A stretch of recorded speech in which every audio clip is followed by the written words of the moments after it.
Breaking news, a 1-year-old who was abducted is found safe in the Triangle. We'll give you the latest details. Kidnapping and assault. A rideshare driver faces charges after police say he sexually assaulted a passenger. What we're learning about that man ahead of his first court appearance. The 80s are here to stay, but a cold front is on the way for your weekend. Wind showers could affect your Easter Sunday plans. I think it'll be very rejuvenating for both the students and the fans in general. Wolfpack homecoming. A former NC State player will be welcomed back as the school's new men's basketball coach. What students are saying about Justin Gainey's return to the pack.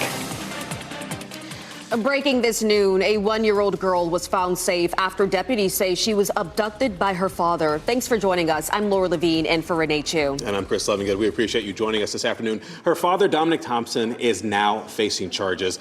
And WRAL's Megan Clardy spoke with North Carolina Missing Persons and learned a little bit more about what happened. We'll be hopefully hearing from her in just a little bit here. There she is. You'll be able to come up here. Talk a little bit about what you've learned, Megan. Well, thankfully, the child was found safe. SBI tells us that she was found safe in Durham after a search all night long for her. The Alamance County Sheriff's Office says that deputies responded to a home on Kinnan Drive near the Burlington city limits. That's where they say the child's father abducted the 1-year-old. Her name was Macy, following some kind of disturbance there. The request came in to North Carolina Missing Persons, and they sent out an alert around 4 a.m. These two counties, the counties where she was taken in Alamance and the county, they had information that her father may be going in Durham. Now, deputies say 25-year-old Dominic Thompson took Macy from the home without permission. She was found safe less than an hour ago, and deputies took Thompson into custody. He's now facing felony abduction and misdemeanor child abuse charges. The Alamance County Sheriff's Office says that Macy will be reunited with her family and brought home to Burlington. Right now, it's unclear how she was located, who found her, and how that all came together. But of course, we're glad that she is safe. Certainly so. Thank you for that, Megan. New at noon, a Cary rideshare driver is facing charges after being accused of kidnapping and sexually assaulting a rider. Ryan Davey is charged with felony kidnapping, sexual battery, and indecent exposure, among other things. Let's go and bring in Sean Gallagher. He's been kind of digging into that story this afternoon. Sean, kind of walk us through, what have you learned so far? Well, Chris, we're trying to figure out how Ryan Davey was able to work for Lyft when he has prior driving infractions, including a DWI, speeding infractions, and others. But the charges he's facing right now, far more serious. And we're hearing from the woman who was involved just last night. I spoke to her about what happened under the condition of anonymity. She was getting off work last night when she called for a Lyft. She says it was Davey who responded to the call. And when she got to the car, she says Davey drove to the back of the building that they were at, tried to pull her up to the front of the car and kiss her while taking his pants off, and she called the police. She says when they arrived, Davey was combative and uncooperative, which was also mirrored in court documents that were filed today. But it is a situation that she was terrified of and didn't think she'd make it out alive. I feel violated. I'm scared for my life now. I really don't know how to feel. Like I'm at a void feeling. I woke up, I couldn't sleep all night. Now, according to her Lyft account, Davey had been driving for Lyft for over a year, registering nearly 6,000 rides with a 5.0 star rating. Davey was found guilty for a DWI and speeding in 2014 and driving with expired registration and no inspection in 2020. So I have reached out to Lyft with a number of questions about Davey, including how was he approved to become a driver for them with his past record, what complaints have been lodged against him, if any at all, and also any message they have for their riders about safety when getting in any of these vehicles. And so far, they've not responded. In Raleigh, Sean Gallagher, WRAL News. Sean, thank you. In the next 90 minutes, the former Wake County teacher and youth pastor accused of child sex crimes is expected in court. Warrants say Micah Brondike sent explicit videos to a Holly Springs officer acting undercover as a 14-year-old girl. A letter sent to families says Brondike was a former teacher at Roseville High. His wife, Chloe Brondike, is an assistant principal at the school and was also arrested on drug charges. School staff say none of these crimes happened on campus or involved their students. You know, you can expect warmer temperatures today with highs in the lower to mid 80s, but some of us could see some showers later tonight. To talk to you about that, we have meteorologist Kat Campbell. She has been checking the radar for us. So, Kat, when will those rainstorms kind of clear out? Well, any isolated storms that we would see would likely come after sunset. They would clear out of here before midnight. Here's the thing. When it feels like June outside, sometimes you can get a few of those summer-like hit-or-miss showers and storms. High temperatures today reach 86 in the Triangle as well as Fayetteville, 85 for Benson and Sanford, 83 in Roanoke Rapids. That's the normal high for June 8th. 86 comes somewhat close to the record for RDU. That record is 89, set back in the 1970s. Fayetteville coming within a degree of the record of 87, set back in 2010. So Fayetteville could easily tie or break that record today. It's a beautiful day to come visit the WRAL Azalea Gardens. The azaleas are loving the warmth out there. Temperatures stay in the low to mid 80s. Pollen counts are high today, not just for tree pollen, but grass and weed pollen are now in the moderate category. I think the pollen will start to get better next week, but we'll really need a good rain to wash it away. I'll have a closer look at when we'll have the best chance for that, as well as our small chance for storms tonight coming up. Thanks, Kat. And here in the WRAL Live Center, Chatham County deputies are looking for a missing 18-year-old who they believe is armed. Police responded to a mental health call involving William Bass yesterday. They say he was threatening to shoot responding law enforcement. Deputies say when they got there, he retreated into the woods and Chatham County deputies lost contact with him. Remember, he is considered to be a danger not only to himself but to others. So Chatham County Sheriff's Office is saying if you see him, call 911. 4 people are in the hospital after a crash involving an RPD cruiser. It happened last night on Hawkins and Kennedy Streets. WRAL's Ali Kadibar shows us the damage and what we're still trying to learn. It was a lengthy investigation process, and we are working to get an update, trying to figure out what exactly led up to this serious crash. And take a look at this video from the WRAL breaking news tracker. You can see the damage to those vehicles involved. It happened just before 8:30 on Hawkins and Kennedy Streets. 4 people got hurt. 2 of those include Raleigh police officers. They are all in the hospital.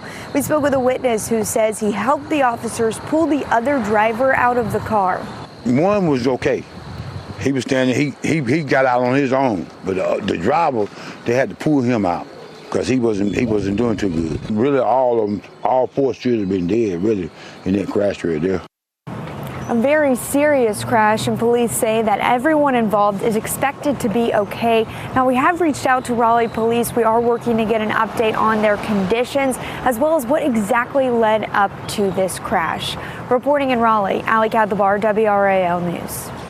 State Highway Patrol is investigating a deadly crash in Johnston County, and Sky 5 was above that scene near Archer Lodge. That was during our 9 o'clock morning newscast on WRAL News Fox 50. A dump truck was turned over, and the dirt it appeared to be carrying spilled over. That crash happened on Covered Bridge Road, and it shut down traffic in both directions. Investigators say at least 1 person died, but that person's name hasn't been released just yet. The cause of that crash, that's still being investigated. This morning, President Donald Trump sat in on Supreme Court arguments on the birthright citizenship case. This is a first for a sitting president. The arguments focus on the constitutionality of an executive order he signed in January of 2025, seeking to limit birthright citizenship. If you take a look at when it was filed, all of this legislation, all of this, everything having to do with birthright citizenship, it was at the end of the Civil War. The reason was it had to do with the babies of slaves and the protection of the babies of slaves. It didn't have to do with the protection of multi-millionaires and billionaires wanting to have their children get an American citizenship. The 2025 executive order would limit birthright citizenship to people with at least 1 parent who is a U.S. citizen or a legal permanent resident. And President Donald Trump is saying that Iran's new leader asked for a ceasefire, and he said this ahead of his planned address to the nation tonight. In a Truth Social post this morning, President Trump indicated the United States will only consider a ceasefire once the Strait of Hormuz is open for ships. Secretary of State Marco Rubio says the Trump administration can see the finish line here. However, Iran struck targets in the Gulf this morning, including those belonging to oil installations. Now, as for the president's address I just mentioned, he's set to give an update on the war in Iran tonight. On social media yesterday, White House Press Secretary Caroline Leavitt announced that news, but she didn't get into specifics about what the president will say. And this also comes as he's considering withdrawing the United States from NATO. His remarks are set for 9 p.m. And it's because of the war, of course, that we continue to see those gas prices go up here at home. The nation's average of gallon of gas surpassed $4 as of yesterday. In North Carolina, the average is now $3.90, in Raleigh, $3.93, and in Durham, $3.96. So you can use the fuel tracker on the WRAL News app to find the lowest cost of gas wherever you go. Just search fuel. Well, today a new era is set to begin for the NC State men's basketball team. The school is introducing Justin Gainey as the new head coach for the Wolfpack. WRAL's Kelsey Coffey explains how fans are hoping that this hire will offer stability on the court. Justin Gainey will soon be the man leading the pack. In an emergency meeting yesterday, the NC State Board of Trustees unanimously voted to approve his 5-year contract. The financial details of that contract haven't been released yet. Gainey is a familiar face for the Wolfpack basketball program. He was a star player at NC State back in the late 90s, and he was also the director of operations from 2008 to 2009. He's been the associate head coach at the University of Tennessee for the last 4 seasons. We spoke with the sports editor for NC State student newspaper Technician. He says hiring Gainey was the right choice. I think he can grow very well with this program. I think it'll merge nicely. I think the fan base just really needs stability, especially after 3 coaches in 3 years. He should provide that stability and help the program continue to grow. Gainey will officially be introduced as the new head coach at a news conference this afternoon at 2 o'clock. You can watch that live on WRAL.com and WRAL News Plus. Kelsey Coffey, WRAL News in Raleigh. You can meet Justin Gainey, the new Wolfpack head men's basketball coach, through our WRAL YouTube channel. Like and subscribe so you don't miss his introduction press conference at Lenovo Center. Coming up next at noon now, American journalist kidnapped abroad. What we know about the woman investigators say was taken by Iranian-backed forces. Plus, launch window approaching, a preview of NASA's mission around the moon as we are hours away from potential liftoff. And national voter list, why President Trump says it's needed and the criticism he's now getting. Coming up next, sea storms moving in with WRAL's exclusive Dual Doppler 5000, sponsored by the WRAL weather app. Download now for live radar. The U.S. State Department is investigating a case involving an American journalist who was kidnapped in Iraq by suspected Iranian-backed militants. Investigators are searching for clues to Shelley Kittleson's whereabouts. NBC's Raf Sanchez shares what we know about this investigation. Tonight, this video showing the moment American journalist Shelley Kittleson is kidnapped in Baghdad by suspected Iranian-backed militants. Iraq's Interior Ministry tells us this silver car pulled up as Kittleson was waiting on the side of the road. 2 men bundle her into the back seat, and seconds later, it drives off. Authorities say security forces chased the kidnapper's vehicle, which crashed and was badly damaged. But some of the men escaped with Kittleson. 1 suspect arrested. The State Department says they have ties to Kitab Hezbollah, a militia supported by Iran. Efforts are ongoing to secure the release of the kidnapped journalist, Iraq's government says. Kittleson has extensive experience reporting in the Middle East. You need to develop that gut feeling and you need to follow it. The Al Monitor website, which she writes for, saying, "We call for her safe and immediate release." Kitab Hezbollah has a long history of kidnappings, holding Princeton researcher Elizabeth Zirkov for 903 days before the Trump administration negotiated her release last year. And that was Raf Sanchez reporting. In a security alert Sunday, the embassy warned that U.S. citizens choosing to remain in Iraq are doing so at significant risk. Just a heads up, parents, today is the deadline for people who borrowed student loans on behalf of their children using Parent Plus loans. Right now, some borrowers are able to get lower payments tied to their income, but the big, beautiful bill is prompting a deadline that could make that option go away. That's if you don't apply today to get through the process by January 1st. Another reason to go through it, only borrowers using that income-linked payment system are eligible for public service loan forgiveness in the future. SpaceX has reportedly lined up more than 20 banks for its upcoming mega initial public offering. Project Apex is expected to be among the most closely watched stock market debut in Wall Street in June. It's estimated to value the rocket company at $1.75 trillion. Morgan Stanley, Goldman Sachs, and Bank of America are the lead banks managing this deal. We are just more than 6 hours away from liftoff of the Artemis 2 mission, and that launch marks the first time NASA will send a crew to the moon, at least around it, since the 1970s. Right now, you're seeing a live picture of the Kennedy Space Station. You see it right there. Again, hours away from liftoff, and this where a 2-hour window of opportunity will open at 6:24 this evening. 3 astronauts, including NC State graduate Christina Cook, will accelerate to space from 0 to 500 miles per hour in just 2 seconds. And during the 10-day mission, the crew will loop around the moon. We've been nerding about it here, not just me, meteorologist Kat Campbell. We know you're a space nerd as well. I mean, this is really exciting, and there's just a lot of research and science they'll be able to do while they're up there. I mean, it's going to be incredible. Big leaps since the 1970s on all the new information that we plan to collect. It is so cool to have a North Carolinian on board, at least an NC State graduate. We are looking forward to it. And coming up in the next half hour, I'll be talking to NASA Ambassador Tony Rice. He's a great friend of mine, and he is there at Kennedy Space Center. So you'll get a live look at the site and kind of get to hear from him about what it's like on the ground. So exciting. Don't forget, it's 6:24 to 8:24. We've got you covered here on WRAL tonight. It's like a holiday for me in my house. All right, let's take a live look outside. Weather from the Willard here. And I mean, it's beautiful. Downtown Raleigh, not a cloud in the sky, 77 degrees.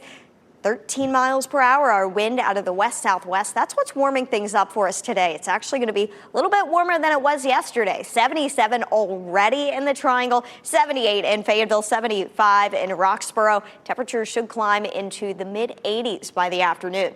A reminder, there is still a statewide burn ban, so burning is prohibited. Any kind of open burning out there, please refrain from doing so.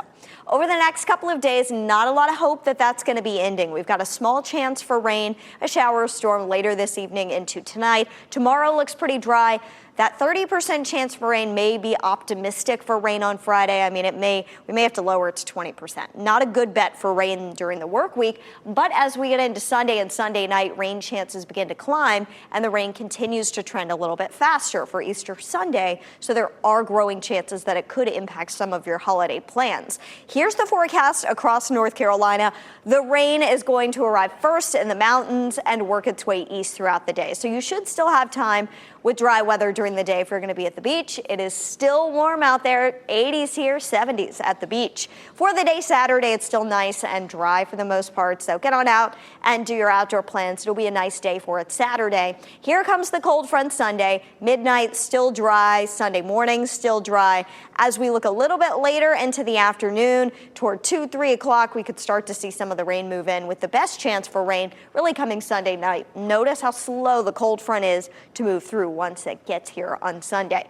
Tomorrow, it's a gorgeous day if you want to head to an area lake. Maybe you're doing a bit of a staycation for spring break. We've got so many beautiful lakes around here. Temperatures warm into the mid-80s by 4 o'clock. It'll be a great day for it. Tomorrow looks nice and dry across the area. Friday, just that small chance of a storm. Still warm this weekend, and then cooler weather will settle in as we head into the beginning of next week.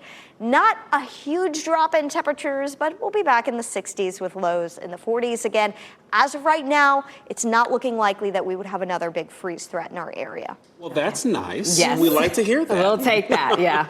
Well, coming up on our news this afternoon, a new alpha for the pack. Justin Gainey will speak to reporters for the first time since he was hired as NC State's men's basketball coach. His message to fans, ready for a winner. That's tonight at 4.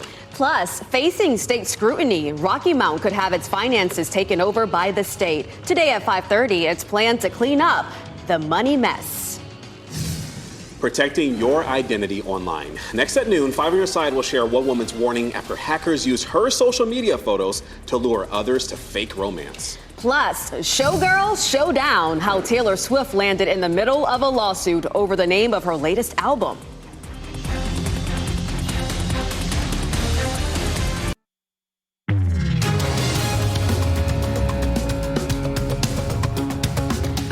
With With the amount of information we throw on social media, how much of our lives are truly private? Could a harmless selfie have any deeper consequences?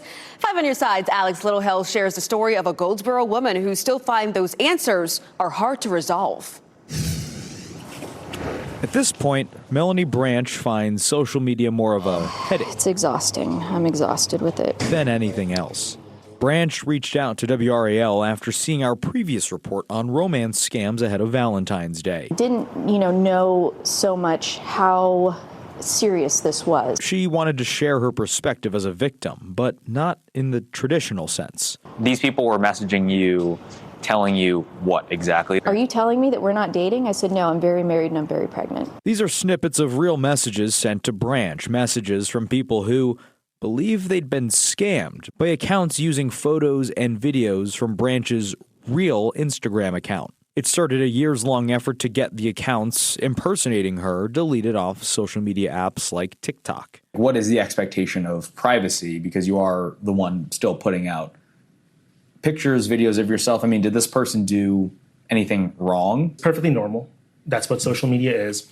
But I think there is that level of what you're putting out there, right? Like there has to be some sort of understanding that what you're putting out there is going to the public domain. Alex Littlehale's 5 on your side. And as recently as 2024, more than 1,000 North Carolinians fell victim to a romance or identity theft scam, according to the FBI. Nike is being sued because customer information was exposed. There's this lawsuit that was filed in California, and it claims Nike failed to protect sensitive information and waited too long to notify customers of a data breach. The suit claims that names, addresses, phone numbers, even payment information was exposed. It says Nike discovered that breach around January 21st, but did not notify victims for more than a month. The suit is seeking at least $5 million in damages, and that includes credit monitoring services for the people affected. An actual showgirl is now suing Taylor Swift for stealing the spotlight from her. A Las Vegas performer is suing Taylor Swift for trademark infringement over the branding of her 12th studio album. A singer and columnist trademarked Confessions of a Showgirl in 2015. Her lawsuit claims Swift and her team should have noticed the similarities. The U.S. Patent and Trademark Office notified Swift's team that her album title could be confused with an existing trademark, but Swift used it anyway. Google is giving you a chance to change that cringy email address that you created when you were younger. All U.S. account holders, you can change them right now. Google says anyone who changes it will still have access to your previous data, including your emails, your photos, and your messages. Users will also still be able to receive emails at their former Gmail addresses. But just so you know, you can only create a new email every 12 months. Noted. All right, more news just ahead. Shot in 4K ultra high definition. Your number one source for local news. WRAL News. Coverage you can count on. President Donald Trump signed a new executive order that could potentially reshape how elections are run. The effort comes after the Senate rejected legislation requiring new citizenship verification measures to register to vote. Kevin Uretsky takes a closer look at the swift backlash his order is generating. It's about voter integrity. President Trump signed an executive order Tuesday in the Oval Office authorizing the creation of a nationwide list of eligible voters. We'd like to have voter ID.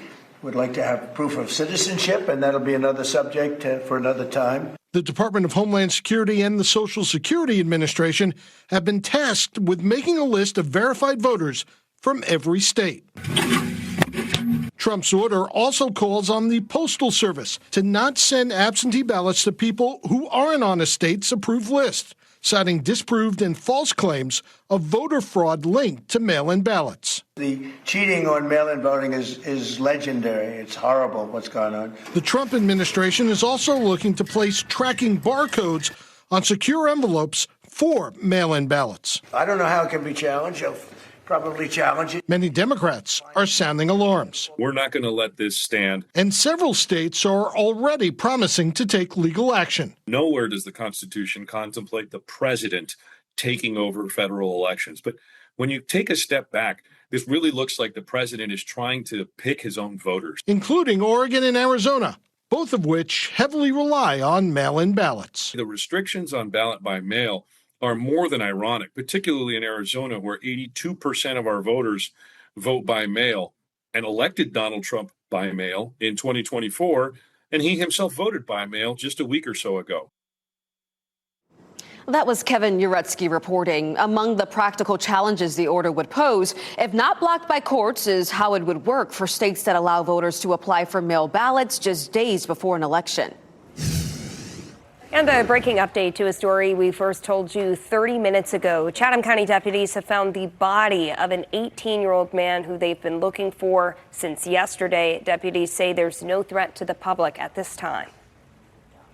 The North Carolina Utilities Commission will hear about Duke Energy's adjusted rates proposal. The company is looking to increase residential electricity rates by 18%, and this would carry out over the next 2 years. That could mean customers may have to pay roughly $34 more per month by 2028, and the proposal comes as power bills continue to climb. Today's meeting is virtual, and it starts at 6:30 p.m.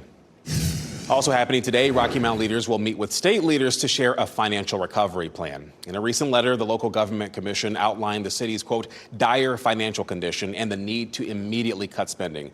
City council voted Monday to raise utility rates to help generate more revenue, and the city has been trying to address a multi-million-dollar budget shortfall for months. Along with the rate hikes, they've also turned to layoffs. We'll be at that meeting today to learn more about the city's plans to get out of the red.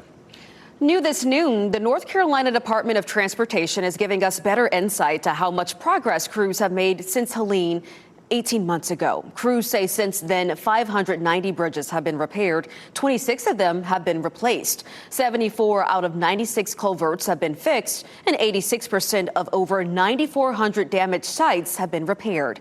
Crews say they have come a long way, and they aren't stopping until it's done. Some students in Wake County had a serious hands-on learning experience. Wake Early College of Health and Science hosted students in the state crime lab. They got a first-hand look at how investigators use science to solve cases. That information includes analyzing evidence to forensic techniques.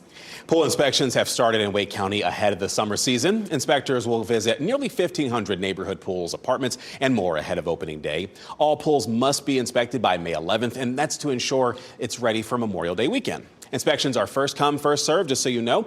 Year-round pools are inspected throughout the year. The city of Raleigh wants your feedback on the Biltmore Hills Park Master Plan. The goal is to help design and to shape the vision for the park's expansion. A meeting will be held Tuesday, that is April 14th, from 4 to 6 p.m. at the Biltmore Hills Community Center. There's also an online survey for you to take that will open April 6th through April 20th. And hockey for the holidays returns, of course, here on WRAL News. It's very exciting, and it happens before Easter. You can catch that game on Saturday night. It's going to be very exciting.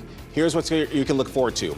You have the Canes playing the Columbus Blue Jackets, and that's tomorrow. And then they're taking on the Islanders on Saturday. Watch both games right here on WRAL starting at 7 p.m. Potential fentanyl vaccine. The researchers working to make a major change and when developers could have results. Plus, the countdown is on. We are less than 6 hours away now until the Artemis II launch. Coming up, we will check in with our crew down there who have a front row seat to watch the history make mission. And for news, traffic, and the weather of the day, make sure to download the WRAL News app.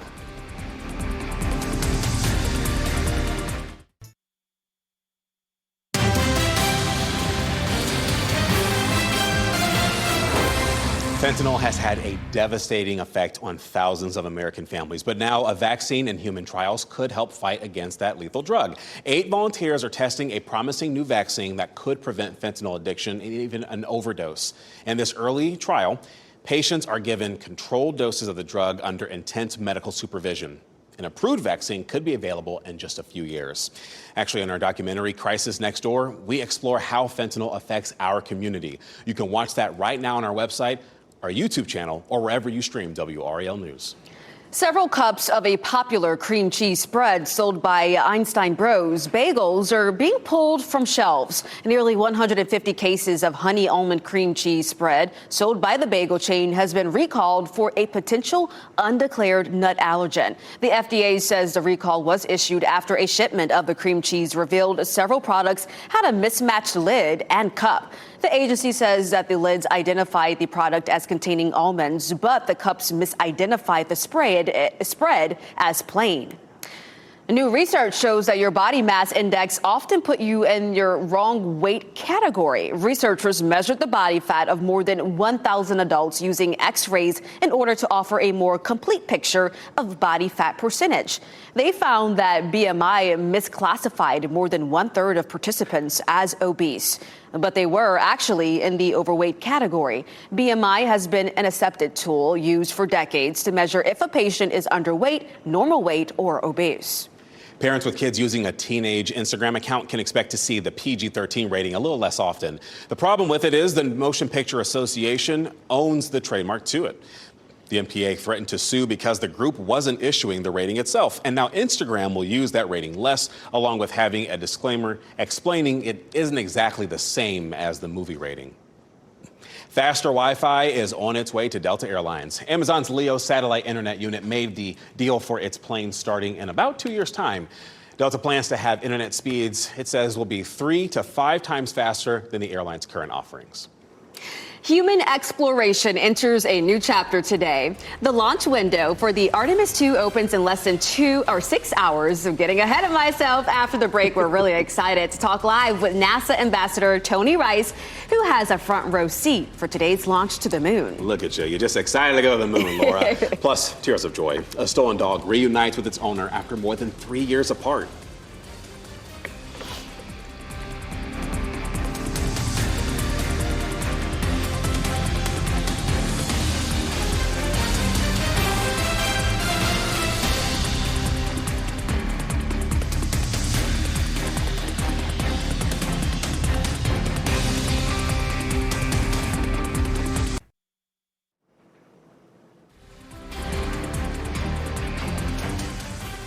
We are closing in on the Artemis II launch. It is now less than 6 hours from the launch window, and joining me live from the Kennedy Space Center is my friend and NASA Ambassador Tony Rice. What a stunning view you have behind you, Tony. We got to start with the basics. What are the emotions like? Are people getting excited? Are they optimistic? Optimistic is a good way to put it. I've been talking to a lot of the meteorologists here covering the launch, and they're explaining the Florida weather pattern to me. That kind of the best way to put this is, you've seen that we have an 80% go forecast provided by the 45th Weather Squadron. They are so confident in that forecast that they didn't issue another one today. I can't remember the last time that has happened. I've been down to a number of launches over the years, both crewed and uncrewed.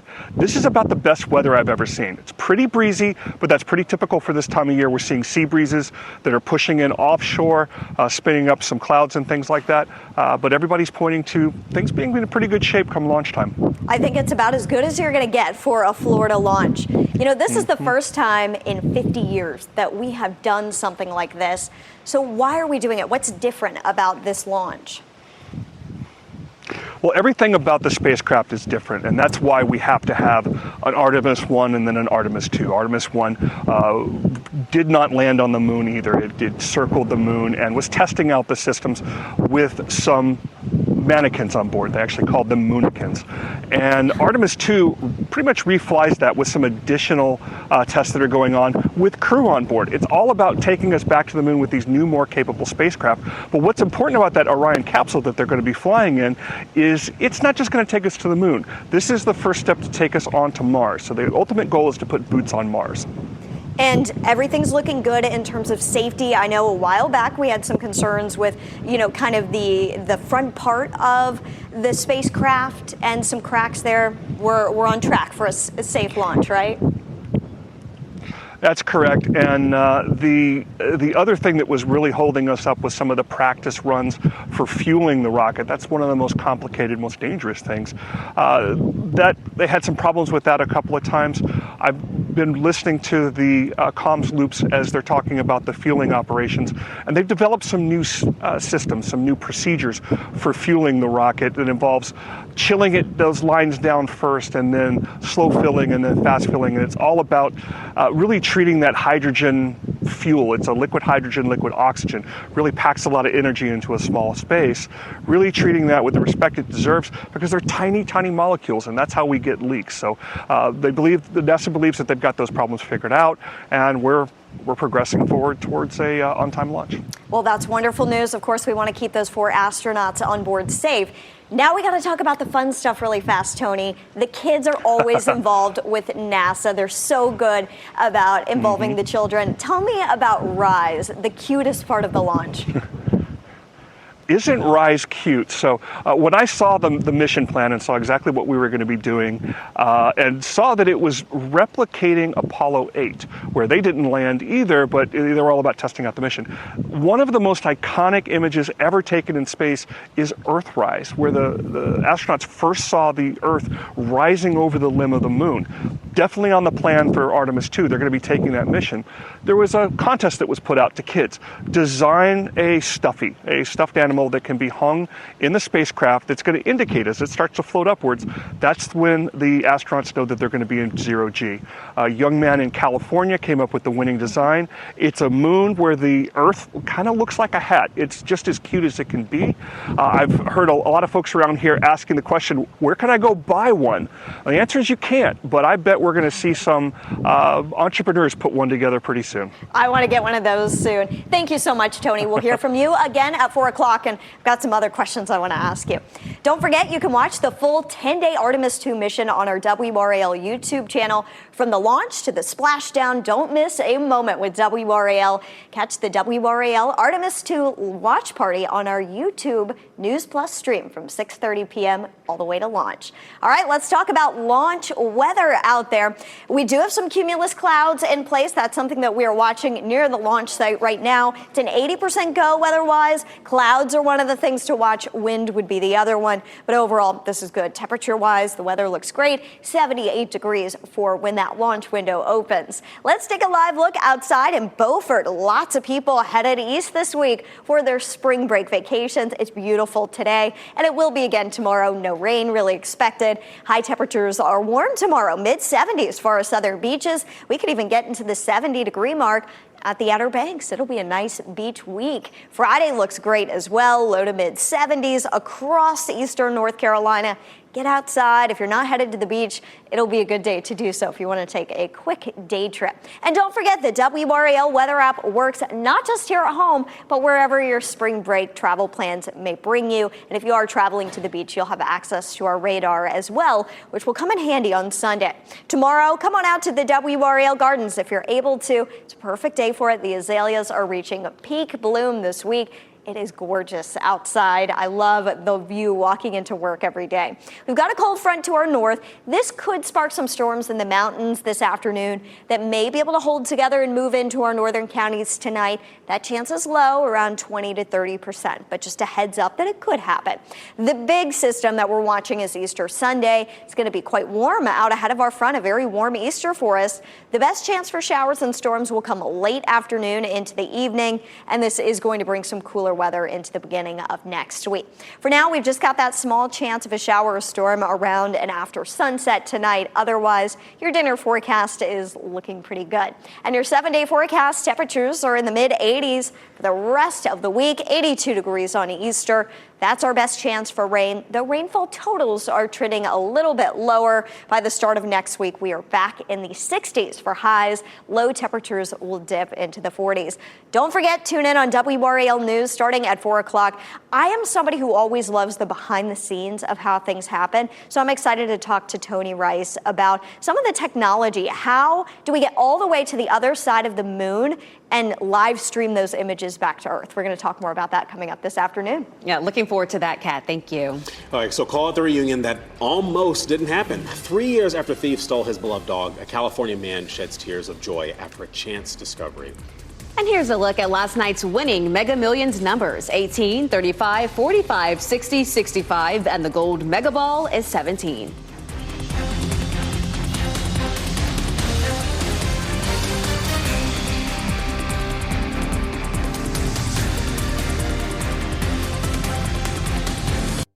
As we wrap things up, here's a look at a few of the headlines that we're following today. A 1-year-old girl was found safe in the Triangle not long ago. Deputies say that she was abducted by her father. Alamance County deputies responded to a home near Burlington, and that's where the father is accused of taking the 1-year-old. North Carolina Missing Persons sent out an alert around 4 a.m. to these two counties and the county where she was taken. The county, they also had information that her father may be going to receive that information as well.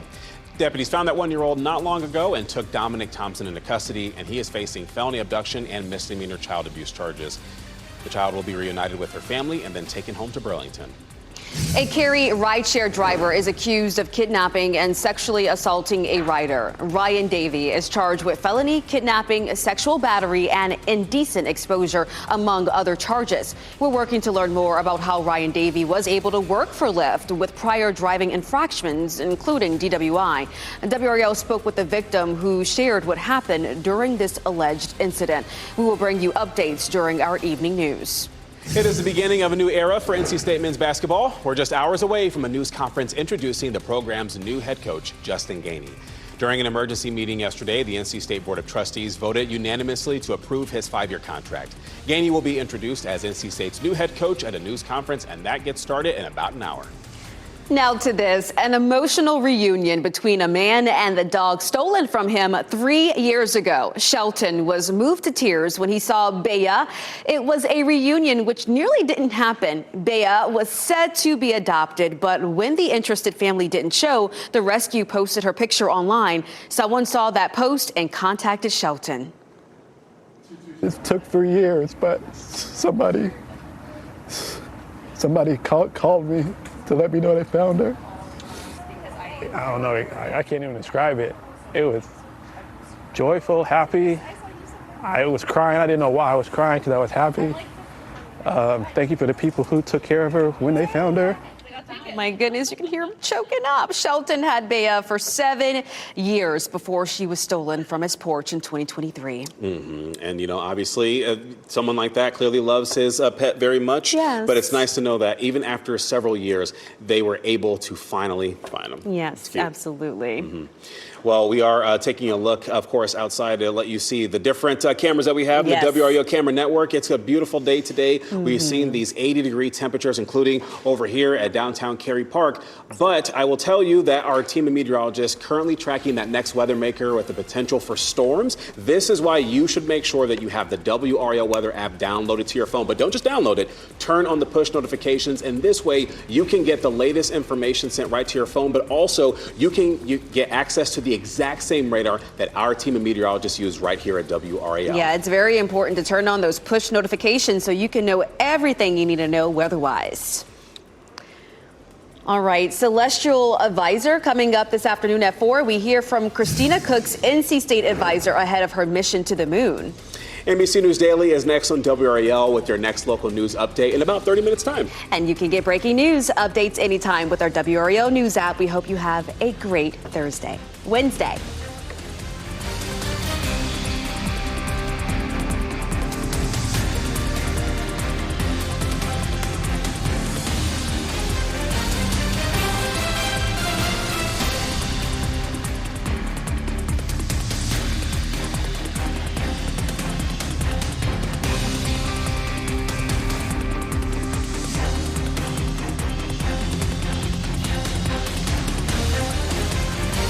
Keep watching WRAL News over the air Channel 34 and Spectrum Channel 1257.